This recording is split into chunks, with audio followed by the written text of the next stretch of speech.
your hairdo. Hi, everybody. Recruiting I think Animal our best- here on June 8th, 2025, or 2025. I'm stuck with it's only 2022. Okay. You might be watching this. Actually, I want you to think it's current. Okay. One guy. Okay.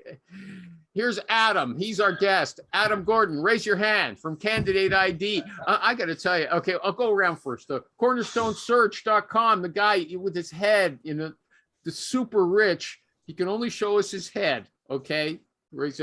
Ernie Moreno, foodindustryrecruiter.com. MarioTheRecruiter.com. Yo. He's busy with his hair. I don't care about your hair. Okay. Now I just do. want to say, Adam, he's the CEO of Candidate ID. Okay. And he sold, that's his startup. He sold it. He's now a billionaire, but he wanted to come here. I don't know if it was just to say, I remember you little guys. You had me on when I was a nobody, or he wants to gloat because now he's at the headquarters in the States. You know, he's a little boy from Glasgow. He's down there. And where are you? Las Vegas or somewhere? And you want to brag and show us that you're with the big boys now? Where are you? I'm in Homedale, New Jersey.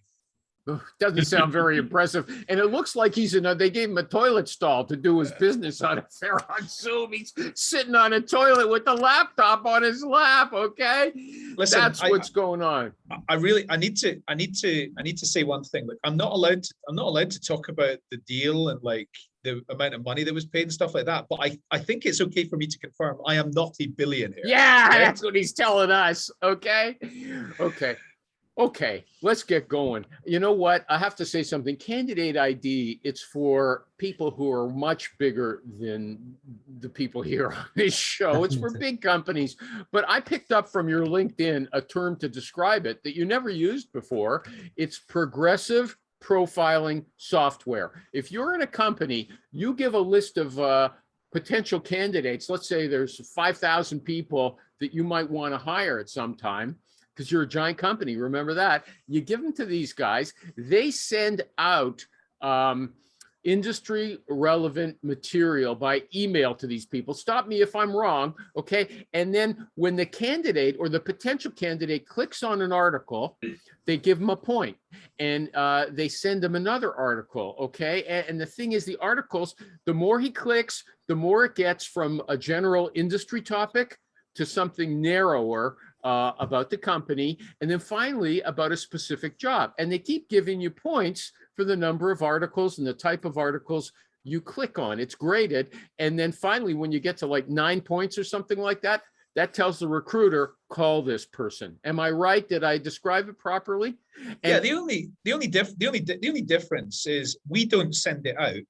The user sends it out. You don't even send it out. What do you do then? I can't remember, because you don't make the list of candidates either, right? No, we provide the technology that tracks all the link clicks and adds the engagement points as people are starting to look at your stuff. So if I'm Ernie Moreno and I'm trying to fill jobs with people in the food industry, I've got a talent pipeline with lots of food industry specialists.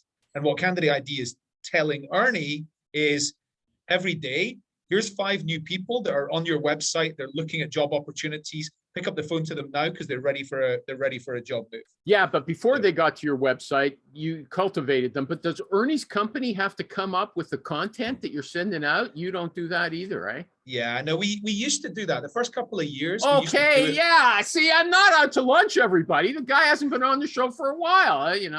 Go ahead. We used to do it for our customers because recruiters are okay. Not that's enough. You don't have to marketers. Go on about it. Okay, you don't have to go on about it. Okay, so let me see if there's anything else I want to do by way. Anyway, he sold out. He sold the company, everybody's dream, and congratulations. I'm very happy for you. He's not a billionaire. Okay, don't tell me he didn't make any money. Okay, he says his current interests are, he told me yesterday, making recruiting more automated so recruiters can focus on the moments that matter. Now, what are the moments that matter? Is that when you tell Ernie, call this guy so he's on the phone with this person? Yeah, the moments that matter are the bits where humans can really add the most value. So that's pitching the job to the candidate, pitching the candidate to the customer, convincing the candidate to go to the interview, convincing the candidate to take the job. All of the other administration in between these bits, you want to try and automate that. Get rid of that busy work so that you can do more of what you get paid, in Rich's case, the big bucks to do. Oh, okay. Rich left already. He's making too much money to listen to you. Okay. Okay. But here's the thing. Ivan's not here right now, but I saw he told us on Facebook that he has to sell the candidate on talking to him on the phone. He says, look, a 5-minute call is better. Trust me. It's better on the phone than by email, because then I can give you all the details, the good, the bad, and the ugly. Okay. But this other guy said, and this is what he wrote, qualify via email, for fuck's sake. He said, people don't have time to talk with you on the phone, and you're not going to hook us with your silver tongue. Get over it. Okay. So Ivan's right. Ivan's right. Ivan's definitely right. That's the moments that matter. The moments that matter is that 5 minutes. Yeah, that 5 minutes to get the candidate excited and get them to agree that they're interested in talking about that opportunity. However, the worst use, or a really bad use, of a recruiter's time is cold calling people, because it's where's Rich? Where's Rich? I want him to slit your throat right now. Okay, who wants to take him on? Why is it? First, tell us. Give us your argument. Why is it a waste of time? So of course, in the case of like somebody like Rich, absolutely it can work, but it's a needle in a haystack. You got to call lots of people to get somebody to say yes, I'm interested. If you can use automation technology, which generates the daily leads around who's been on your website, who's been clicking the links, who's looking at your videos, who's looking at your job description, hold on, you know who to pick up the phone to. How long does it take to get to the point where someone actually visits your website or looks at a job? I mean, Ernie might want to call somebody he sees on LinkedIn today, whereas you'll say, don't worry about it. In 5 months, he's going to be clicking on your website. That's the time to call him. Isn't there a problem there? Cultivate the relationships. You cultivate the relationships at scale. You bring in a You're losing the audience. 2 guys have left already. We're not even 5 minutes into the show. Let me ask you a question. Go ahead, Ernie. Adam, what if you're talking about going to the website? Is the website the essential piece? Without a website, you have no business with You're nobody. No, but you need to. So if you want to, Ernie, he's not talking about us headhunters. He's talking about companies with like 10,000 employees. Am I right? It depends. If you're hiring or placing 10 or more of the same types of people every year, then you should be building your talent pipelines. You should be cultivating them. And in order to track who's interested and who's not, in order to generate those hot leads, you need to have the breadcrumbs all over the internet. So you need social media profiles. You need a website. You might want to build landing pages. And when you've got all these different places that you can track people clicking on, then you can do what Animals just described as progressive profiling. You can understand more about people. They can automatically have engagement points going up or going down based on, are they coming and looking at your stuff or are they not? If they're coming and looking at your stuff, that's a pretty high indicator that they are warming up for a conversation. So when you've got that type of data, you can focus your time on the moments that matter. And that's the 5-minute calls with all the people you think are pretty much ready for a conversation. We had a conversation, Ernie, remember, lots of headhunters say, look, I don't need a website. I don't need to put stuff out there because I don't want these losers bugging me on LinkedIn. Hey, I'm coming to Canada in 10 months. I want you to find me a job. Okay. And they're completely unrelated to what you do. Okay. That's what you get when you put a lot of content marketing out there. You get a lot of irrelevant people, whereas Ernie's only going to call relevant people. Isn't that true, Ernie? Yeah, no, I don't have a website. I've been doing this for 20-something years. Oh, you don't? I don't have a website. I got a shitty website. And mainly I don't have a website because exactly what Michael said. And then you're asking, well, it legitimizes you. Well, to me, I've never had that problem. I'm Ernie. I don't need to legitimize myself, okay? He's your dog recruiting, right? So what do you expect? Adam, let me ask you this question though. Is in your business, is any of it picked up by recruiters or is it just all companies? It's recruiters too. Like, Have you ever- you have you ever been a recruiter? you mean agent, yeah, he was an agency recruiter. All these guys were once agency recruiters. Okay. I was, yeah. Okay, hold on. Tell us, you told us, like, I'm going back years. You said you did have some clients for agency recruiters, right? Yeah, we do. Absolutely. We still do. Absolutely. Now, to answer that a little bit more full, they are larger staffing companies. It's not really individual recruiters because our product's quite expensive and it's quite a sophisticated, it's quite a sophisticated product and it needs a bit of focus to get the best from it. So if I'm an individual recruiter, I could either spend most of my time cultivating relationships, in an automated way, or I could do what I suspect you probably do, Ernie, and certainly what Rich does, what Animal does, and that is, getting on with it the kind of traditional way. It's fine. If you don't have a website, by the way, that probably adds to your gravitas. It makes people feel like, hang on a second, this guy's so special. Doesn't even have a website, doesn't need one. He must be brilliant, and he probably charges a lot of money. And fine, I want to pay it.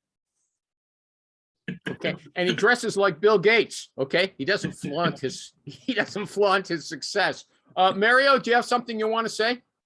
No, nothing. Just listening up.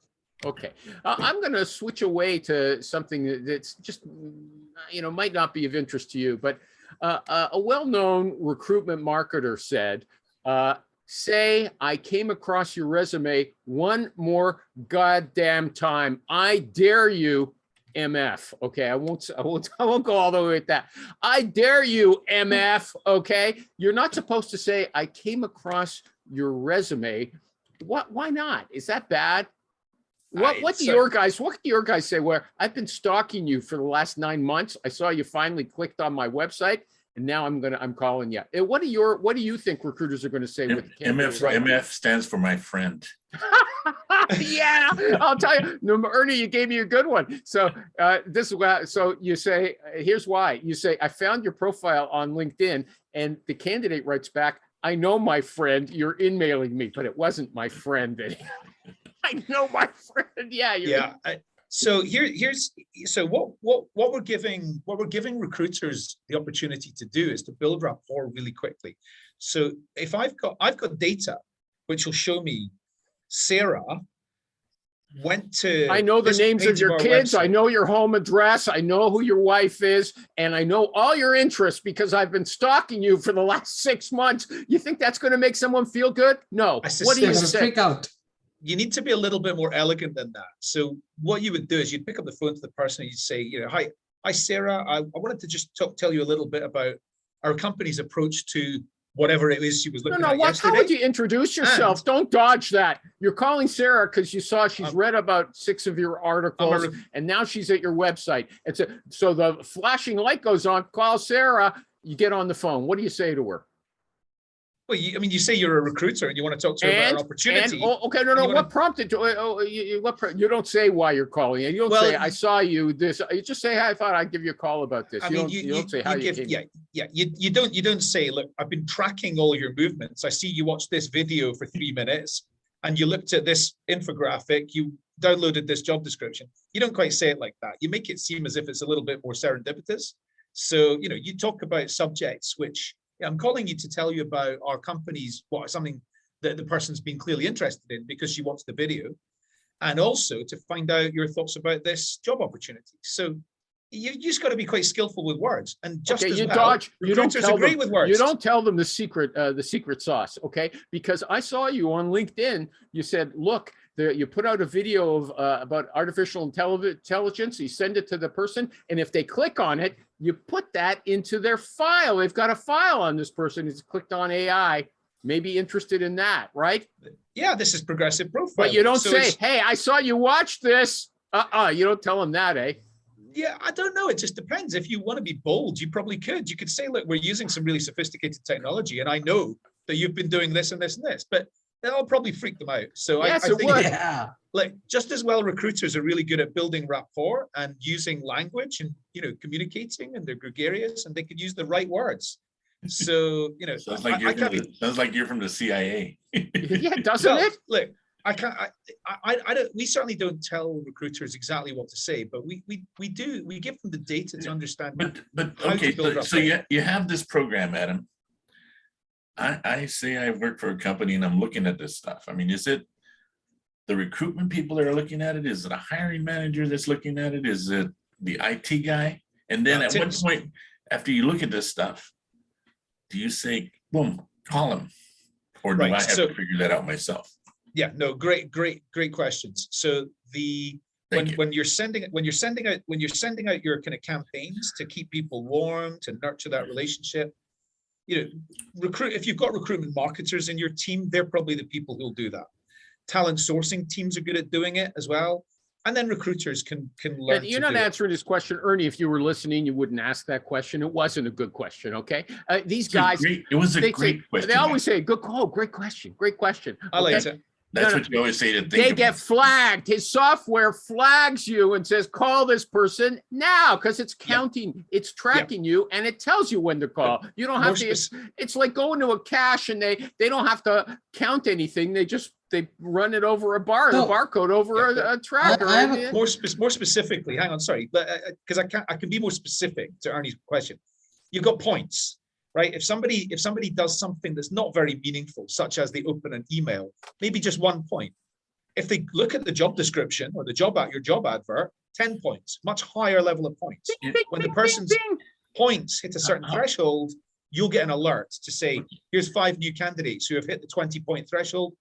They're ready for a call now. If I've noticed that, I did a little bit of corporate recruiting for about 6 months.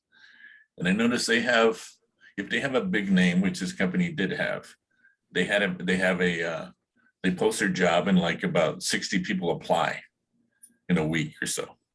Yeah. Of those 60, it told me which ones were the top 5 or which ones were approved. This guy's not good. This guy's bad. Really? Now, if you have that kind of system,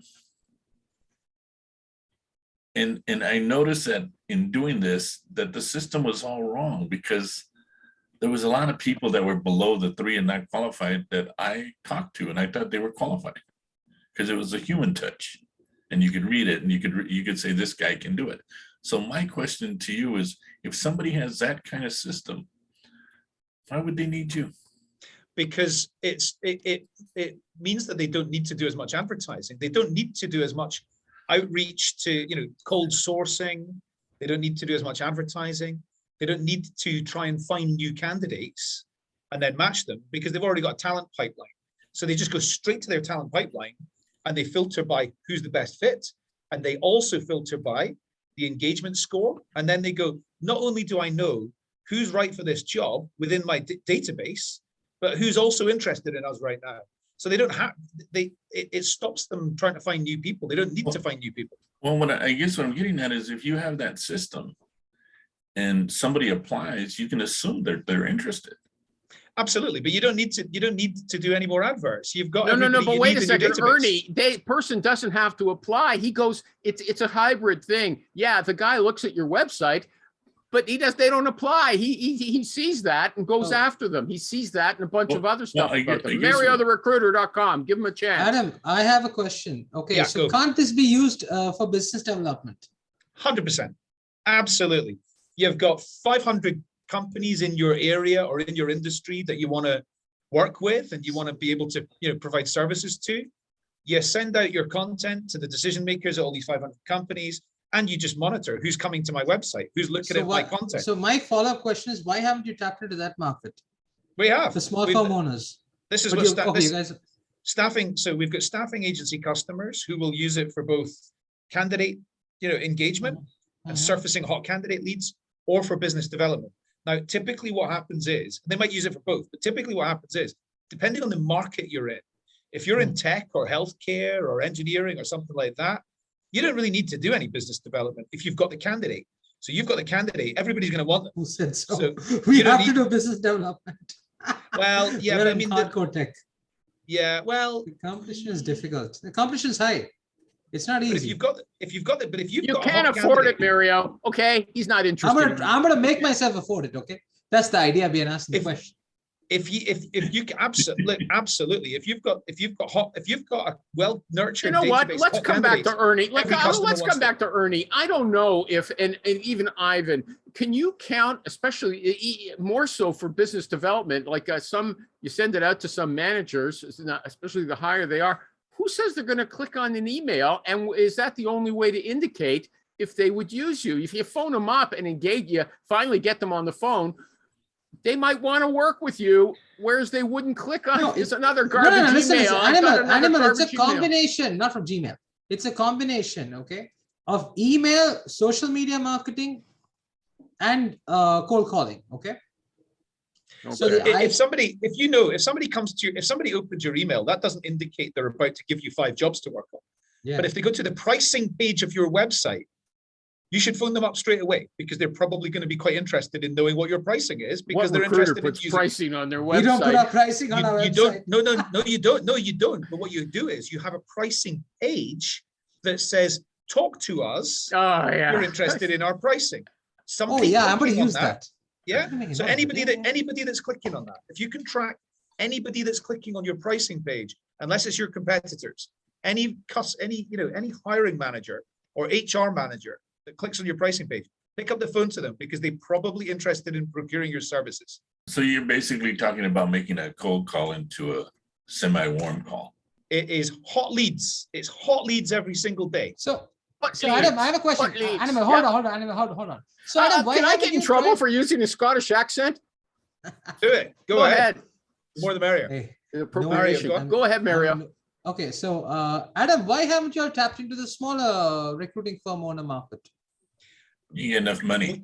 We did. You can't say not enough money. There is always money. No, we did. We tried to do that. So the first few years, we were selling candidate ID to everybody, and what we realized was, unless you've got an active program for nurturing your candidates or nurturing your sales prospects, then it's probably going to sit gathering dust. Okay, and then it's just going to churn. Yeah, you need a recruitment marketing department to generate all the content, right? It's definitely going to be best. So how big should a company be to be able to use it? Yeah, absolutely. Yeah. How big should a company be roughly? Oh, if you give me your personal, viewpoint. It doesn't. I mean, we've got customers with like 20 people in the business, but what they've got is they've got 16 recruiters and 4 people who are dedicated to marketing, and their job is to fill up the funnel and fill up the hot leads for the 16 recruiters. And there's in fact one company that uses our product. They started with 20 recruiters. By the end of the year, they had 16 recruiters and 4 people dedicated to building sales pipelines and building candidate pipelines. And the company was making a lot more money by the end of that first year. Rich, you missed out. The guy was crapping on cold calls. We're just Adam always craps on cold calls. He's trying to sell. Look, not me. This guy. Okay, I love cold calling. Well, hold on a myself second. love it. No, are you wearing your scalable. kilt? You went to the head office of your new, but you're not wearing. That would have been the way to promote your brand there. Hey, look at the guy in the dress. His name is Cold Call Rich. He's binary. I mean, he's binary. Let me tell you about my attitude to cold call. You're going to wear a kilt at that Unleashed conference in Vegas, aren't you? You and your partner. Yeah. Yeah. See, I wasn't wrong. Okay, I know this guy. Look at me. I'm wearing a kilt. I'm special. All the girls love it. Yeah. Yeah. They do, by the way. But I want to move on. Is there anything? What are you answering now? He's going to answer the cold call thing you started with. I want to talk about cold calling.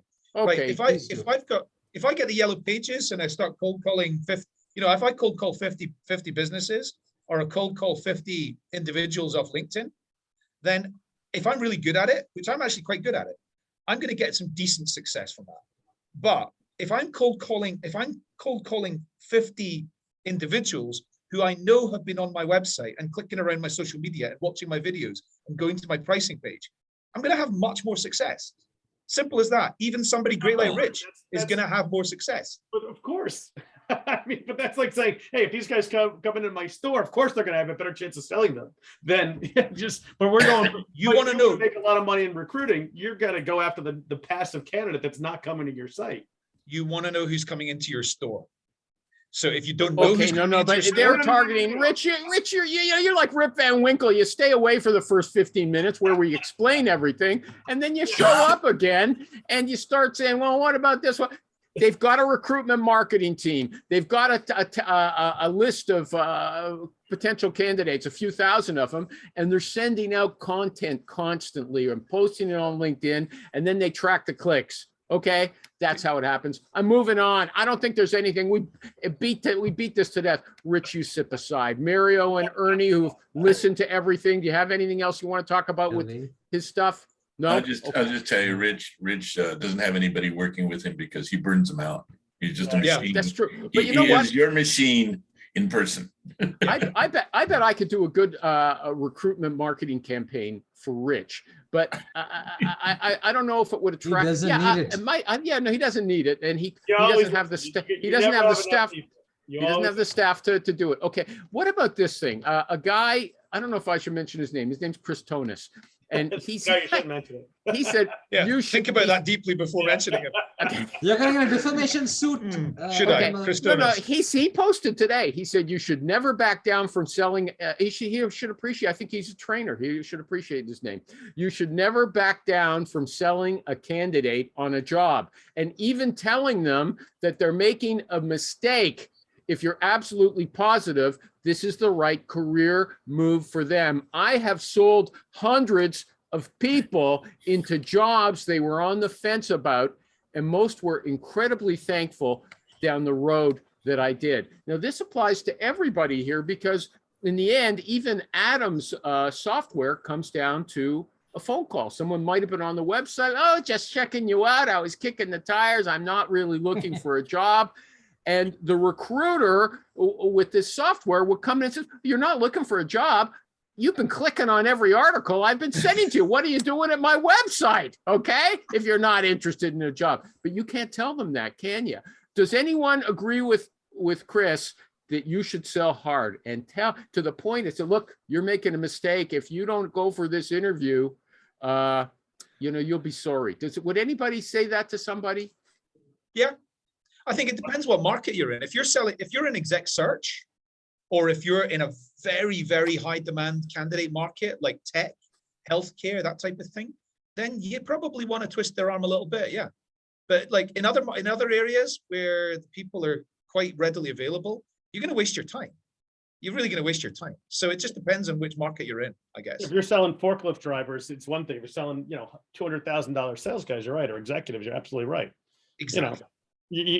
Some of these guys want to be challenged. They want to be pushed. They want to be proven. Tell me when you've done it, Rich.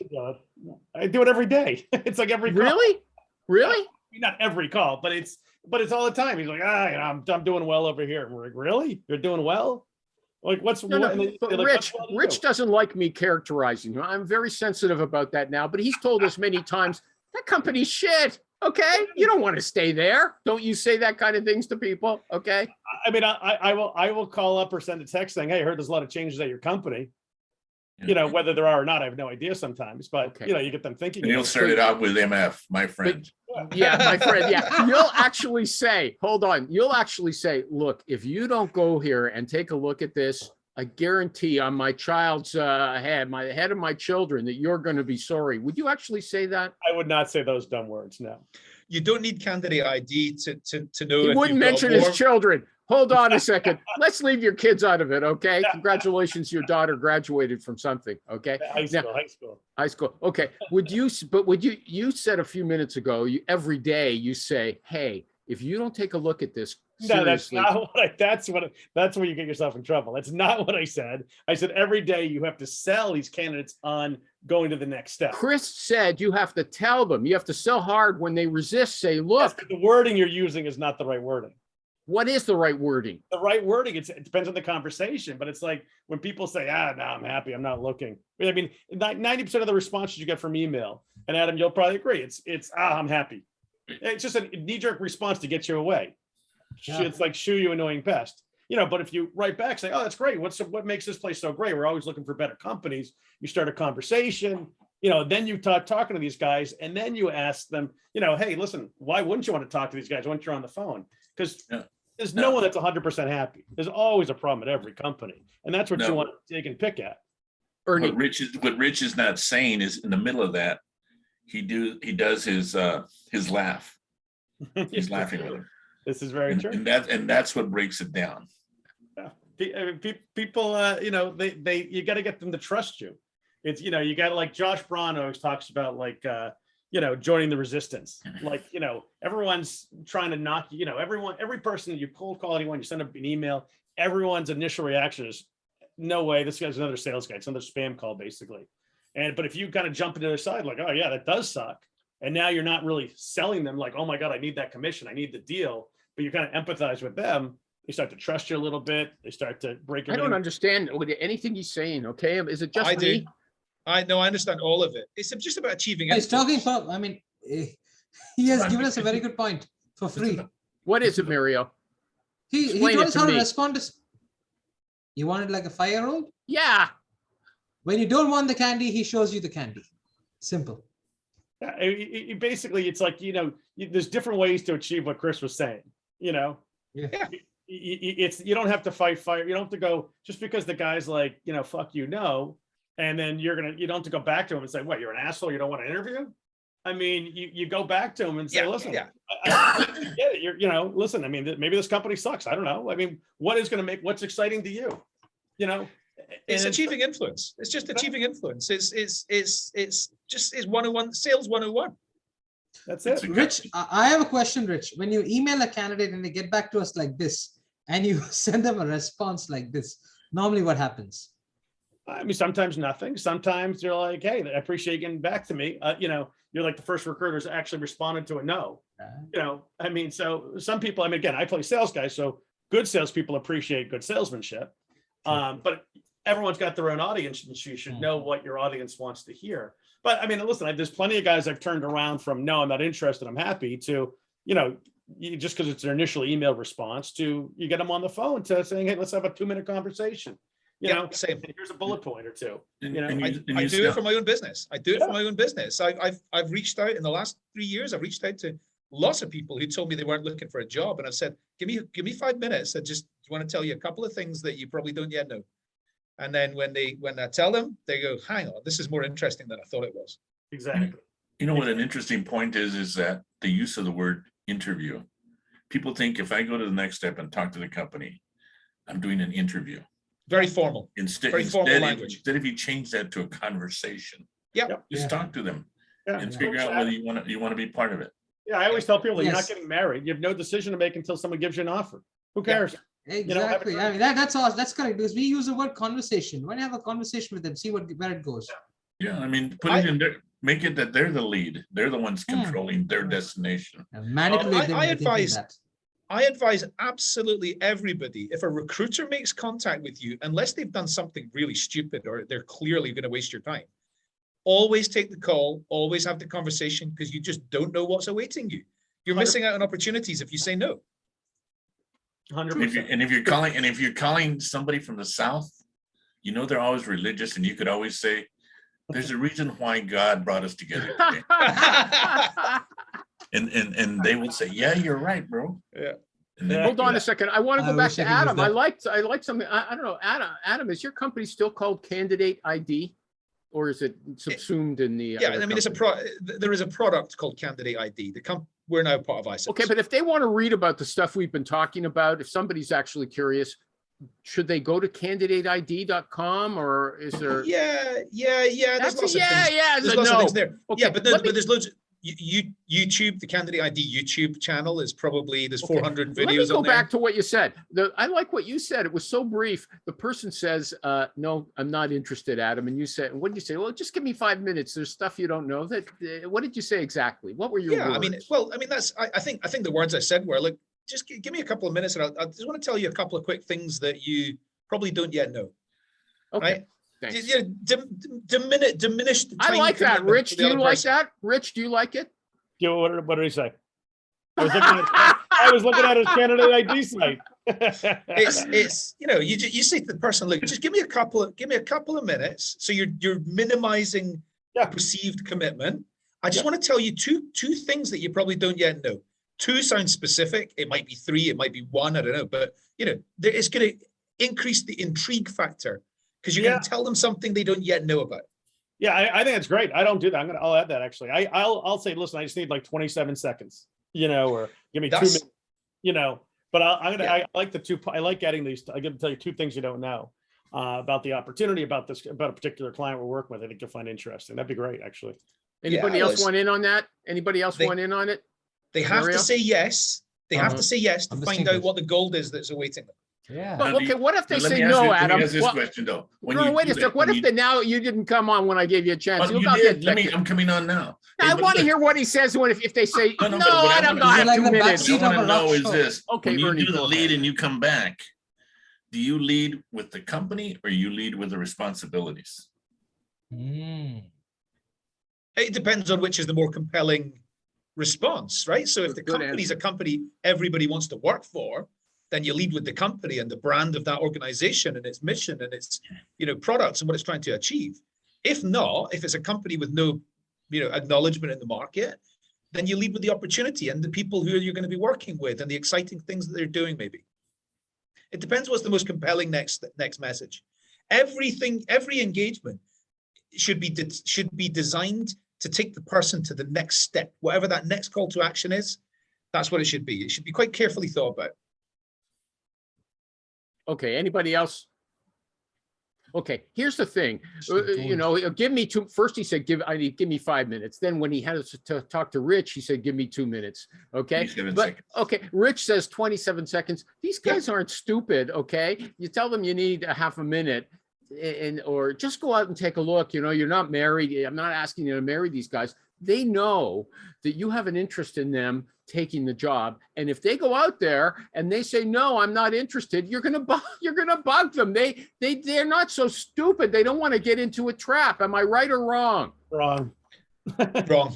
Why? I'll agree, wrong. Why? Rich first. Tell me why I'm wrong. Then Adam can tell me why I'm wrong. Listen, first of all, the smarter executives don't, the smarter salespeople, smarter whatever you're placing, they know you want to take the job, of course. They're not that dumb. But at the end of the day, if you're a good recruiter, you're looking to build a long-term relationship. And that should be your goal. Your clients, you got to look at everything as I've said this before, but your clients are paying you today, the candidates are going to pay you tomorrow. Those candidates all become clients eventually. I'm just thinking about Rich, like you calling somebody and they say, no, I'm not interested. And then you answering, okay, bye. Yeah, exactly. Thanks for wasting my time. And just, I did 60 calls, 60 connects today and they weren't interested. No, bye. No, bye. That's what gets you fired in month 3 when you're working for Hayes or Mike Page or something. Exactly. Well, you know what? There's been a lot of people complaining on Facebook that I took this recruiting job. They give me so many calls to make. It's driving me crazy. I can't get through them, and they have to get off. I assume that's what they have to do. If they have to hit 100 calls a day, they can't have a conversation with someone who's not immediately interested. Ernie, am I right or wrong? No, why can't you have 100 calls a day? That doesn't make sense. But with that, there's a wrong focus. I follow Rich's rule of 1 submit a day. Yep. Give me 1 submit a day, I get a shot. So every time you submit, that's when you're in the game. Yep. If you're just making phone calls, if you're just sourcing like people do on LinkedIn, you ain't going anywhere. You got to make that connect and you got to make a submit. Adam, you're going to tell me why I'm wrong, okay? Because like you go into the department store. Animal, this should be a regular segment of your show. Why animals are not. It would be a great. I mean, it would be like 49 minutes, but it'd be a great segment. Mario, if you're doing 100 calls a day, like, is each call 27 seconds, or how long are the calls? If you're going to try and do 100 a day, The call should be about roughly 3 to 5 minutes. 27 seconds, you'll be finished by 10 o'clock. I mean, come on, it's like what? You got 9 hours a day. You can easily make 10 calls an hour. That's what my team does. They supposed to make 10 calls an hour, at least. How many submits do they get? Yeah. 1 or 2. it depends on the quality of the call, right? It depends on, are Exactly. you taking the individuals to the next stage or are you not? I mean, there's got to be good outcomes from that. See, the idea is this. And it should, First of all, we target just 40 people normally. Okay, we bring down our list to 40. We reach out to them. If we don't get someone in with those 40, we go to the next batch of 80 people left over. Yeah, I mean, look, you've got an algorithm, okay? You've worked out that this number of calls is going to lead to this outcome, and that's going to help you make your target, whatever it is. For every organization and every individual, it's going to be a slightly different algorithm. And this is what you're building. You're building up the knowledge of what doesn't work and what works. Whatever works, keep doing it and scale it. Whatever doesn't work, stop doing it. So, your 100 calls for somebody else, it might be 100, 300, or it might be 30, or it might be 10. I haven't forgotten my question. Okay. Why am I wrong when you go into a department store and you're looking at the suits and the salesperson says, do you see something interesting? No, I'm just browsing. Well, why don't you just try it on? People aren't stupid, Why? That's what you guys. You want them to get it. Once if you ever notice, if you call someone today, and Adam I guarantee will agree. You call them today, and they say, "Nah, I'm not interested." You call them back in 2 weeks, or another recruiter calls them in 2 weeks. Suddenly, they're going to be interested because their mind starts thinking about it. Okay. Yeah, maybe, but the thing is, not everyone. Not done this 100%, but that's you call whatever. 10 out of 20 people like that, I bet you'll get lots of times. Yeah, you'll call 100 people and somebody else will benefit from your work because you got them provoked. Go ahead, Adam. I mean, why you're wrong is because words really matter. So the more skillful a salesperson you are, the more likely you're going to get them to go, hang on, I will try on the suit actually. So if I go over and say, just try the damn suit. You don't have to try the whole suit, just a jacket. We just want to see get your size right. Yeah. Well, look, or you would look great in that, by the way. I'm not so smart, and I know what's coming at next after that. Okay, then you have to say no. You get into a struggle with the sales rep. That was it. Yeah, look, okay. It's just this is just again we're coming People back hate saying no. People don't like saying no. That's why they don't like charities. Call them on the phone. No, sorry, I don't want to give to those poor children in wherever. Okay, they don't like saying no. They're conflict averse, and that's why they don't like salespeople. The salesperson wants to shoehorn them into something. That's what they're thinking, and they're going to have to fight with that person. They don't want it. Okay, and you guys say no. Everybody's okay. There's no resistance, no sales resistance. That's what I'm hearing here. Okay. That's not what anyone is saying. But let me ask you guys this. Have you ever gone somewhere and the salesperson was really good or the customer service was really good and you really kind of admire that approach and tell them, hey, that was really good. Yeah.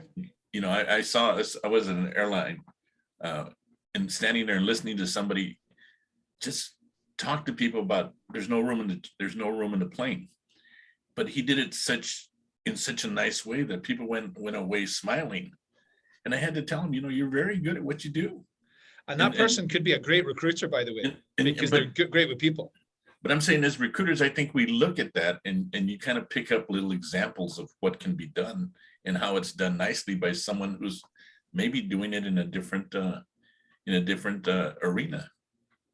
I had a related question to that. Adam was bragging that he hired this guy, Daniel, or that he's recently, or he's got a customer service representative.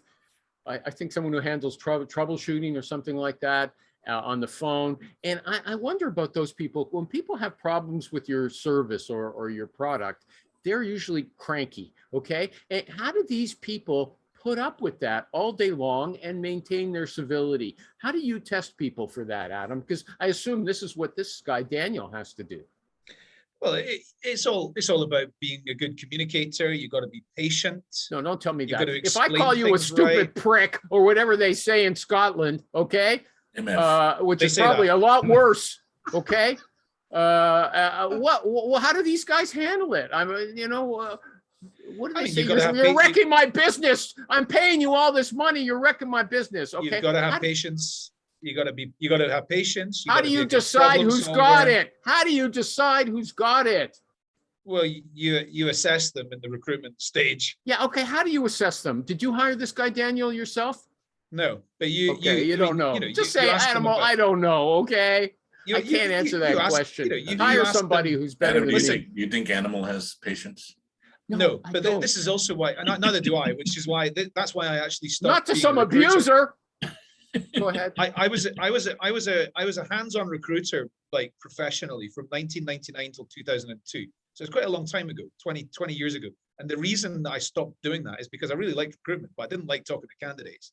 So that's why I got out of it. And I mean, You liked recruiting, but you didn't. Wait, like how does talking to that work? candidates? no, I liked everything around it. I liked all the marketing aspects of it, the talent sourcing. I liked getting the people to the room, and then I wasn't interested. I liked all the bits that were about getting them to the point where they're saying yes. And then I didn't really care much. Okay, you know, about this anything is a after. guy, I want to just point out who said a few minutes ago that yes, he would strong arm, he would sell hard and say, look, if you don't go for this, you're going to be really sorry. No, that's exactly what he doesn't like doing. Isn't that Oh, true? no, not at all. I don't want to hear somebody's ambitions and their life story and what they're trying to achieve. I couldn't care less. Oh, interested. okay, yeah. I'm not interested in the interview. I'm not interested in doing the interview. You don't like people, okay. Strong arming I got them it. to say yes. Strong arming them into saying yes. Well, they're quite just. I mean, I think it was the type of recruiting I did. It was really boring. So the newly qualified accountants, they were all coming out of KPMG and Deloitte and telling me that they were going to be CEO of some business in 5 years' time, and I was like, "You're boring." Okay, got a So- question. Rich, I see Rich is still here. This one's related to him, okay? Should I wait till you come back in the picture? You Sit can down, eat. Rich. Sit down. Sit No, down. Rich, you can eat, Rich. Okay, I am. I wanted to ask I'm this not one. shy. Do superstars take time off? Okay, and because Tom Cruise, they asked him what he did on his days off, and he's been successful for 30 years or more, 35, and he says, I don't take time off. So I'm asking, if you want to bill $1 million a year, are you going to work weekends? Are you going to work on your vacations? And are you going to work at night? Okay, do superstars take time off? Yeah, Mario. Tom Okay, Tom Cruise is a total liar because he takes a ton of time. Yeah. And secondly, he's part of a cult. So don't Yeah, count him in. Exactly. But no, I mean, I'd probably He's take off. nuts. I'd probably take Do off. not let Tom hear what Mario just said, by the way, or Mario's in big trouble. Yeah, exactly. Yeah, he's gonna find me and kill me. Good Yeah. luck with that. No, but I'd probably take off 10 to 12 weeks a year, you know? Okay, but are you taking calls when you're down there in the Bahamas? I've seen your photos on the Yeah, beach. Yeah, sometimes. I mean, like I'm not gonna go make active calls. Like last year I took 2 weeks off, and I literally was the first time in years that I didn't take any calls because I was in the middle of the Indian Ocean. It was, there's nothing there. But I didn't even check my laptop for 2 weeks. It was awesome. It was the first time ever. You need it. The highest performing people know how to manage themselves and manage. You need to regenerate in order to perform at the highest level. So I don't think, You know what? I don't He think just you said he keep- can do it for the first time because he's already at the highest level. He didn't do it on his way up. No, but Okay. if I'm on vacation, like I take, a week off in February for school vacation, usually a week off in April, take a week or two off in August, take a week off in July, take, last 2 weeks of the year, off, take a week in November, take, every couple of months, I'm taking at least some time somewhere. And, will I take a call? Of course. Why wouldn't I? But Rich, did you do that when you were in your 20s? No, I mean, like I did. I mean, I still traveled a lot, but You got to You know- get to a level. You got to get to a level Yeah, I mean, where yeah, you got to. I mean, you got to know your business. You got to know yourself. You got to know your work ethic. You got to know where your clients are coming from. I mean, honestly, now if my wife didn't book vacations, I probably wouldn't take them. For the most part. So, but if she does, they're great, and you need them. I mean, like these last 2 years, I've been going at such an insane pace. I mean, I've done 30 placements already this year. And it's, I'm taking the first week of July off, taking a week in August off. I can't wait. Definitely need to recharge. Okay. Well, okay. Anybody else want to come in on that? I was going to add too, but during the time you do that, there are times during the day when you decide you need to take control, and maybe you might want to take from 1 o'clock to 4 o'clock off.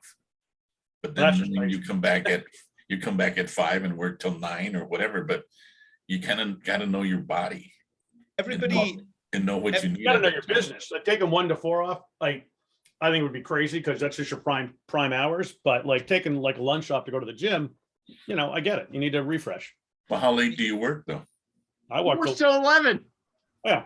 I mean, I'll work till I fall asleep. But That's but I mean, there are times when you have to go to the doctor. You got to take care of the kids, or you don't. I only go if my wife makes an appointment. Here's something that's happened. So in the last 2 years, because of the pandemic, most people have adapted the way that they work. And so, Ernie, what you just said, like take off between 1 and 4. I mean, I never used to do things like that before the pandemic. Absolutely, I would do something like that now if I need to go and deal with my kids, or I need to go to Hold on, Adam. something else. You've been building a startup that you wanted that you sold. Okay, you guys are supposed to be the craziest people in the world, like very extreme. You put in a zillion hours a week. Your wife leaves you because you ignore your family so much. Okay, is that not true? Your new wife is graduating from high school. Yeah, but the thing is, I'm not saying I don't like work, put in a lot of hours, but You work I've smart. adapted my working day. Yeah, completely adapted it. It's different now. I actually go to the gym a lot more than I used to, because I'll take instead of Because you sold your company already. That's why. No, I was believe doing it. Mario is a tough guy, and he's going to say no time off. Work, work, work. Okay. I agree. Yeah. But I mean, listen, you have to Generation level. balance but you got to balance your day. I mean, like, Yeah. like I get up, I go to the gym early in the morning. When my kids have sports, I go to the sports in the afternoon. You take your hour, 2 hours off. I mean, you got to be smart about it. You can't then you make it up later in the day, but Exactly. it all depends what's important to you. The idea behind hiring a team is to make them work when I don't work. That's the idea. Well, the thing is, though, you look at it and you kind of ask yourself, am I burning myself out? And there's so many people you're hearing on like Facebook talk about, like, it's so stressful. It's so stressful. I can tell you, But the thing about it is they're not even working for themselves. But this is the problem. Most of those people too in this business, they don't work smart. No, they'll just like make 1,000 phone calls, but they're calling like the HR person when they should be calling the VP of sales, or they're calling, the secretary when they should be calling, a CEO or whatever. I mean, they just work poorly. But I mean, that's a point, though. You got to take control of it. Business, though. You got to reevaluate how you do things. I highly recommend to anybody to read The 4-Hour Work Week by Tim Ferriss, because this book is all about productivity. You need to work in the way that's going to make you the most productive in the least amount of time. And that sounds like that's what Rich does. He chooses to take 10 to 12 weeks off. That sounds like quite a lot of time off. But guess what? He's going to be really productive in the time that he is working, in order to give himself the ability to go and do that. And so I got a question before the show's almost over. With regards to how did you sell your company? Did they just come looking for you, or were you going through the yellow pages calling companies up?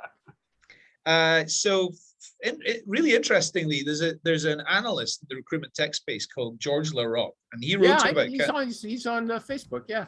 Right. George wrote about Candidate ID back in April last year. And the very last line of the article that he wrote was, if you're a larger recruitment tech company, you should look at buying Candidate ID. And the phone started ringing after he wrote that. Literally, we had about 5 companies approach us in the couple of months, like after he wrote that article. And anyway, I'm not sure if that's how do you get that kind of clout? That's amazing, isn't it? Yeah, I mean, George is just a very well-respected guy. And so, a lot of companies read what he says and take and he a lot didn't of get a value from fee. it. He didn't get a fee for that. No, but he's got a lot of goodwill from everybody. Right. So Got a big hug. You got a big hug. Yeah. No, but maybe he will. Maybe ISIMS will, make And was use there a of him in bidding the war? Was future there for- a bidding war for your company in the end, or was it just one company was I mean, really ready to hot I to can't- try? You cannot talk about that, Animal. I Okay, can't go well, into- you say no. I can't say. Yeah, I I policy. can't go into those details, but what I can definitely tell you is our company was of more value to ISIMS than it was to anybody else, because of the brilliant fit in products, in team, in people, in revenue opportunity, and all those. It is a brilliant marriage, and it's the best one that we could have had. Adam, For those reasons. Adam, it's at this time you have your butler bring you something. Ernie, excuse me, Ernie. Animal, you need to see the show Silicon Valley and see great how show. they sell the startup. That was awesome. Of what not Love to it. do, I absolutely want to Literally, punch the guy Silicon in the Valley face. is real life. That is It's Yeah, 100% hilarious. true. every day. But- That's what I deal with. It's absolutely. I've had clients say every dumb line in that show before. It cracks me up. Yeah. It is hilarious. Yeah, it's hilarious, and it is. But it's very absolutely- educational. It's very true. Adam, Yeah. Adam, you're still involved with Candidate ID though. Now that you sold it, you're still there running Yeah. it, or I've got a new job title. I'm VP of Recruitment Marketing Automation for iSIMS. And my job is right now, it's been integrating teams, integrating the product. I'd love to see a demo. I'd love to see a demo. I looked at it a long time ago. I'd love to see a updated demo. Yeah, well, I mean, based on meetings I had earlier today, the way that we're going to be enhancing it further with iSIMS is ways that we couldn't have done as an independent company, because iSIMS has got I'm big going to read engineering his own. teams. Usually I say you can't market your stuff here, like not mumbo jumbo at least, but here's what he says. He says, I can't begin to tell you how much impact filtering your talent pipelines on engagement scores makes to recruiter productivity, right? It's massive. That's what he says. It is massive. Look, most recruiters are not Rich Rosen. Okay. Most recruiters cannot get a list of people and convert them all into candidates. So they need all of the data to make this really scalable. If you've got a team of 500 recruiters, they can't all be Rich Rosen. So you need to make it scalable, and providing them data that's going to mean that they get the optimum productivity, because they make their okay. Now you're going into the mumbo jumbo that I don't allow. That was why it was good for me to read it for you. Okay, I picked out something that made sense. I always think my ADHD is bad until I talk to Animal. Yeah. Okay. Okay. Candidate ID. Mine is bad, by the way, as well. Adam, I'm so glad you came back. He's been fun. I enjoyed talking to you this time more than ever. The great Mario. Oh, you do good. Thank you. I know you like those other guys, Chad and whatever his name is better. Chad and Cheese. Okay. I love your show. I love being part of this. Thanks. MarioTheRecruiter.com. Yeah. Cornerstone Search. Super Rich. And Ernie. Hello. FoodIndustryRecruiter.com. Thanks, everybody. I enjoyed it. Bye-bye. Yeah.